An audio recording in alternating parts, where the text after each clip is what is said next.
Greetings everyone. We live in unusual times and the pandemic has certainly pressed our traditions, forcing our usual barriers for a new normal. Our estate has certainly also been challenged. Our new normal began last year when we were faced with little choice but to postpone an already arranged AGM. Opportunity to hold this important meeting has been scant over the last 12 months.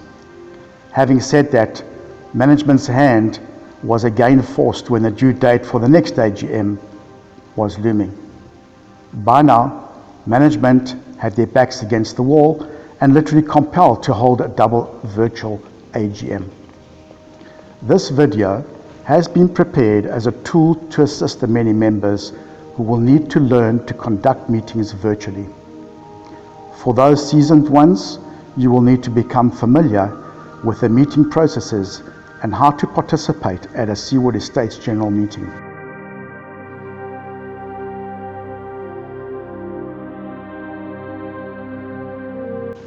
My name is Steven Akakios and semi-retired. I have lived in the estate since 2015, having emigrated from Johannesburg. I was not elected a trustee at the last general meeting and stepped up to the plate when I learnt in July 2019 that the second chairperson of the board had resigned, knowing well that the board was probably short and the estate potentially in trouble. I was soon interviewed and brought on board, currently serving as a trustee for the last 18 months and acting as chairperson of the board of trustees for the past 17. For my family and I, Seaward Estate means peaceful living surrounded by immense beauty. As you are well aware, the estate is required to hold an AGM yearly and before the 31st of March each year. Our constitution clearly dictates how an AGM is to be held. However, it is also clear that we cannot do so virtually too. You have probably heard that many other states have done so and wonder why Seaward is different. Seaward, being one of the first estates established in Ballito, was constituted as a voluntary association and not in terms of the Companies Act, and is a non-profit organization where companies clearly allow for virtual meetings. By the onset of 2021, the Board of Trustees decided that it is in the interest of the members to hold a virtual AGM, since the COVID regulations do not allow for a physical meeting to take place under their strict restrictions with regard to gatherings, with the hope that no members would object. There are benefits to holding a virtual meeting, since a good 40% of our members do not permanently live in Seaward Estates, but reside elsewhere. They too can now easily participate instead of having to appoint a proxy to stand in their stead.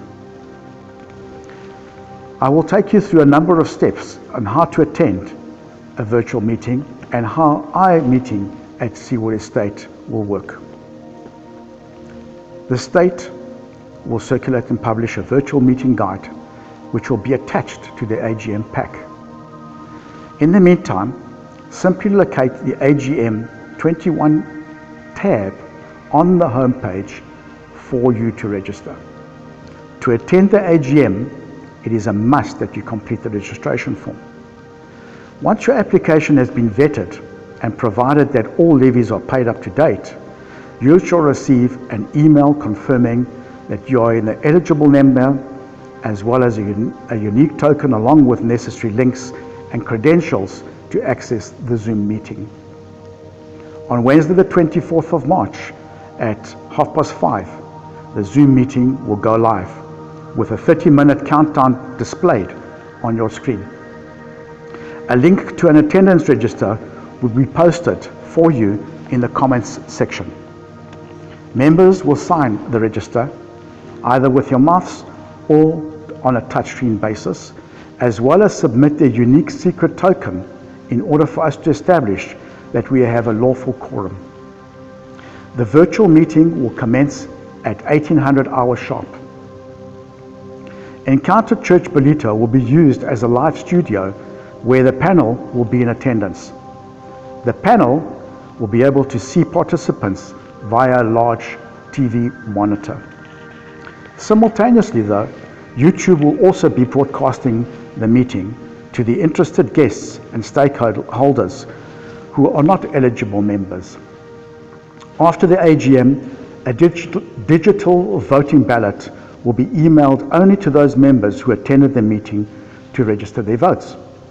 Members will once again use a secret access token to validate their voting forms. Important dates for you to remember are as follows. The actual AGM will be held on Wednesday at 1800 hours on the 24th of March 2021. Closing date for the eligible members to register themselves for the AGM is the 24th of February 2021. There's a date for the submission of resolutions is the 24th of February 2021. Close for nominations of trustees is the 24th of February 2021. Close of proxy nominations is on the 11th of March 2021. And then last of all, the close of the election of trustees and voting on resolutions will be at 4 o'clock on the 31st of March 2021. These are important dates for all of us to remember. We are traversing in a new territory, and so to ensure the smooth running of the AGM takes place, the team and those administering the AGM will undertake a dry run on Wednesday, the 24th of February. A step-by-step guide will be emailed to residents as well as posted on your website and social platforms, should you be needing more assistance. John Christopher Delport will also be available at the offices to assist those who may need help setting up their devices. Arrangements can also be made for him to visit your home. Please contact the office for more details on this. We have limited time available due to the new curfew times, and that will be, the meeting will have to end at 10 o'clock, as the technical staff will need adequate time to travel home. Therefore, we will also be having a virtual discussion, a forum, on Wednesday, the 3rd of March for all residents. This will be an informal meeting and a great way for us also to familiarize ourselves with the affairs of the estate in preparation for the AGM. In closing, change is a constant. It is in our interest to welcome change rather than resist change. This year's AGM is a little different, and we will create breaking ground for hybrid AGMs in our future. Many thanks, and I look forward to seeing you at the AGM.